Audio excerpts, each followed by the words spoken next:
வணக்கம். இப்பதிவில் நல்வாழ்வு தலைப்பில் கீழுள்ள மருத்துவரின் இலக்கணம் பற்றி காண்போம். நோயறிந்து நோய் முதனோக்கறிந்து நோயுதவு தாயறிந்து நீக்கும் வகையறிந்து காயநிலை நொந்தழியா வண்ணம் மருத்துவம் செய்விப்போரே தந்தையெனும் நற்பண்டிதர் அப்படின்னு தேரையர் சொல்கிறாரு. மருத்துவன் நோய் கணிப்பு செய்யணும், அதோட மூலம் தெரிஞ்சுக்கணும், அதை தெரிஞ்சதுக்கப்புறம் அதை நீக்க உதவக்கூடிய பொருட்களை அறியணும், அதை அறிஞ்சதுக்கப்புறம் அதை நீக்கக்கூடிய வகையை அறியணும்.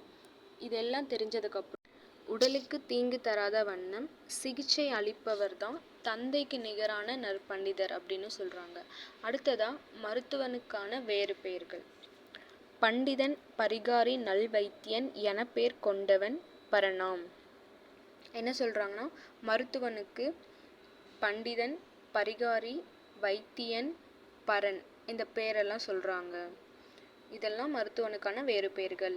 சிறப்பாக அகந்தகாரன் அப்படிங்கிற பேரும் இருக்குன்னு சொல்கிறாங்க. அகதம் அப்படின்னா உடல், இதற்கு காரணத்துவம் அதாவது உரிமை உடையவன் அப்படிங்கிறத பொருளாக சொல்கிறாங்க. அடுத்ததாக பரிகாரி. பரிகாரி அப்படின்னா என்னன்னா, நன்குணர்ந்து நோய்களை பரிகரித்தல் அப்படின்னு சொல்லுவோம். வைத்தியன். வைத்தியன் அப்படின்னா விதையின் இயல்பால் மருந்துகள் செய்து விலைப்படுத்துதல், இதுதான் இவங்களோட சிறப்புத்தன்மை. மருத்துவன். இவங்களோட சிறப்புத்தன்மை என்னன்னா, நோய்க்கு தக்க மருந்துகளை செஞ்சு தான் கையாண்ட வழக்கப்படி நோயாளிகளுக்கு தக்க துணை மருந்துடன் கொடுத்து நோய்களை நீக்குதல் தான் இவங்களுக்கான சிறப்புத்தன்மை அப்படிங்கிறாங்க. அகந்தகாரன். அகதங்காரன் அப்படின்னா குளிகை காட்டி அது மூலமாக மருத்துவம் செய்தல் தான் இவங்களோட சிறப்புத்தன்மை அப்படின்னு சொல்கிறாங்க. பரன். பரன் அப்படின்னா மருத்துவன் இறைவனுக்கு ஒப்பாய் 3 கண்கள் உடையவன் அப்படின்னு சொல்கிறாங்க. இந்த உலகத்தில் 3 கண்கள் உள்ளவர்கள் யார் யார் அப்படின்னா, எல்லா உலகையும் தோற்றுவித்து காத்தளிக்கக்கூடிய இறைவனும், உயிர்களுடைய நோய்களை எல்லாம் நீக்கி வல்லவனாக இருக்கக்கூடிய மருத்துவன், இவங்க 2 பேருக்கு தான் 3 கண்கள் இருக்குது அப்படின்னு சொல்கிறாங்க. இறைவனுக்கான 3 கண்கள் பார்த்தோன்னா திங்கள் ஞாயிறு தீ, இதை சோம சூர்யா கினி அப்படின்னு சொல்வோம். அடுத்து மருத்துவனுக்கான 3 கண்கள் அப்படின்னா என்னென்னா, மருந்துகளை தூய்மை செய்யும் வகை, நோய்களை தீர்மானிக்கும் தன்மை, மருந்துகள் என்னென்ன இயல்புடையன என்பனவற்றை அறியும் நிலை, லாஸ்ட் ஒன் மருந்துகளின் பல பேர்களையும் தெரிந்து கொண்டிருக்கும் புலமை, இதெல்லாம் இருக்கணும் அப்படின்னு சொல்கிறாங்க. அதே மாதிரி மருந்து சுத்தி குணநிகண்டு கண்கள் 3ஆம், இந்த லைன் மூலமாக நம்ம தெரிஞ்சுக்கலாம். மருத்துவனின் சிறப்புத்தன்மை. எண்ணென்ப ஏனை எழுத்தென்ப இவ்விரண்டும் கண்ணென்ப வாழும் உயிருக்கு. ஒரு சாதாரண மனிதனுக்கு எண்ணும் எழுத்தும் 2 கண்கள் அப்படின்னு சொல்லுவாங்க. அதே மாதிரி நம்ம தமிழ் முறைப்படி ஒரு மருத்துவன் மொழி நூலிலும் கணித நூலிலும் வல்லவனாய் இருக்க வேண்டும். அது மட்டும் இல்லாமல் மருத்துவ நூலில் வல்லவனாய் இருத்தல் வேண்டும். இதுதான் இவங்களுடைய சிறப்புத்தன்மை அப்படின்னு சொல்கிறாங்க.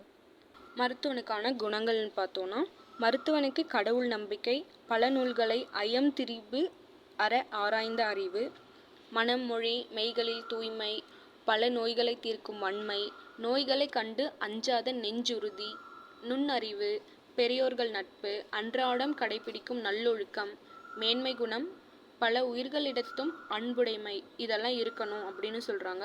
இது இல்லாமல் இன்னும் வேறு என்ன இருக்கணும் அப்படின்னா, உடல், நாடு, காலம், நோய் மருந்து முதலியவற்றை அறிஞ்சிருக்கணும். அதுக்கப்புறம் நோய்க்கு தக்க உணவுப் பொருட்களை விதியுணர்தல், உடலுக்கு வன்மை தரும் பொருள் இன்னவை அப்படின்னு தெரிஞ்சிருக்கணும். உடல் வன்மையை தெரிஞ்சிருக்கணும். நோயாளியினுடைய பசித்தியோட அளவு தெரிஞ்சிருக்கணும். உணவு கொடுக்கக்கூடிய விதியையும் தெரிஞ்சிருக்கணும். இது எல்லாமே ஒரு இன்றியமையாதது, மருத்துவனுக்கான ஒரு இன்றியமையாத குணங்கள் அப்படின்னு சொல்கிறாங்க.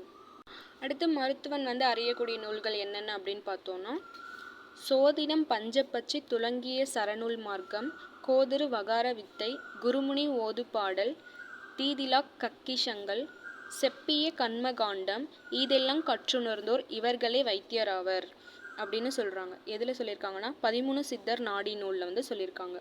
என்னென்ன நூல்கள்னால், சோதிடம், பஞ்சப்பட்சி, சரநூல், குருமுனி ஓது பாடல், வேதை நூல், செப்பியன் மகாகாண்டம், தீதிலா கக்கிஷங்கள், கண்மகாண்டம், இந்த நூலெல்லாம் ஒரு மருத்துவன் நல்லா கற்றிருக்கணும் அப்படின்னு சொல்கிறாங்க. மருத்துவன் அவ்வைக்கு ஒப்பானவன் அப்படின்னு சொல்கிறாங்க. அது எப்படின்னா, அவ்வைக்கு நேராகி அவ்வைக்கு நேராய், அவ்வை பருவம் எய்தி அவ்வை பினாடி அவ்விய மோவுதல் ஆயுளர்க் இயல்பே. அவ்வைக்கு நேராகி அப்படின்னா கடவுளோட வழிபாட்டிலையும் பல நூல்களை நம்ம ஆராய்ந்து அறியக்கூடியதில் அவ்வைக்கு ஒப்பாக இருக்கணும் அப்படின்னு சொல்கிறாங்க. அவ்வைக்கு நேராய் அப்படின்னா ஒரு சொந்த பிள்ளைக்கு நோய் வந்துருச்சு அப்படின்னா ஒரு நல்ல தாய் என்ன பண்ணுவாங்க, அந்த நோயை தீர்க்கிறதுக்கு ரொம்ப கவலைப்படுவாங்க. அதே மாதிரி ரொம்ப அன்புடையவங்களாக இருப்பாங்க. அந்த மாதிரி தான் நம்ம நோயாளி இடத்துல அன்பு, கவலை, பட்சம் செலுத்துதல் வேண்டும் அப்படின்னு சொல்கிறாங்க. அவ்வை பருவமெய்தி அப்படின்னா மிக்க மூப்பையடைந்த கிழவர் இந்த உலக வாழ்க்கையில் பழக்கம் பெற்றிருக்காங்கல்ல, அந்த மாதிரி இருக்கணும். எப்படி அந்த மாதிரி இருக்கணும்னா மருந்தறிதலில் அந்த மாதிரி இருக்கணும் அப்படின்னு சொல்கிறாங்க. அவை பினாடி அப்படின்னா ஆழ்ந்த கருத்து, புத்தி நுட்பம், இதையெல்லாம் நம்ம இருக்கிறவங்களா இருக்கணும், நல்லா தெரிஞ்சவங்களா இருக்கணும் அப்படின்னு சொல்கிறாங்க. அவ்வையை பின்பற்றி அவ்வியம் ஓவுதல் அப்படின்னா பொறாமை கொள்ளுதலை விட்டுடணும், இதெல்லாம் இருக்கணும் அப்படின்னு சொல்கிறாங்க. உத்தம மருத்துவர்களுக்குரிய இலக்கணம் இதெல்லாம் அப்படின்னு சொல்கிறாங்க. மருத்துவம் தொடங்கும் கால அளவு. மருத்துவர்களுக்கு ஆண்டு 100 வச்சு 5 பிரிவாக பிரித்து சொல்லியிருக்காங்க. 5 என்னென்னு பார்ப்போம். மருத்துவம் செய்ய உரிய கால அளவு அப்படின்னு பார்த்தோன்னா 10 to 20 வயதில் செய்யக்கூடாது. அதே 30 to 40 வயது அதமம் அப்படின்னு சொல்கிறாங்க. 50 to 60 வயது உத்தமம். 70 to 80 வயது மத்திமம். 90 to 100 வயது அதமாம்.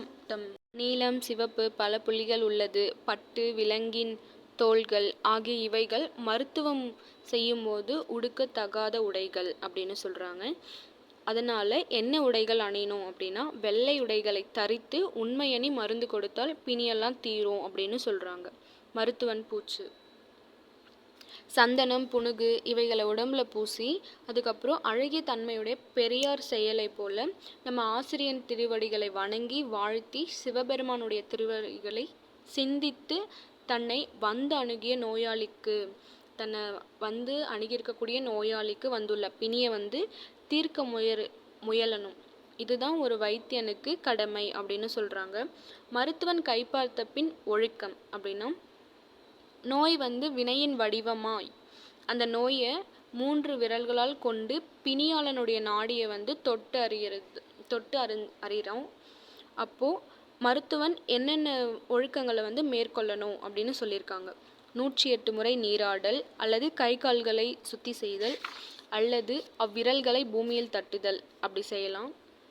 அப்படி செய்யல அப்படின்னா எல்லா தீவினைகளையும் ஒழிக்கும் கங்கையொத்த மருத்துவனுக்கு பக்குவம் செய்யப்பட்டிருக்கும் மருந்துகட்கும் கூட தீமை உண்டாகும் அப்படின்னு சொல்கிறாங்க. தேங்க்யூ.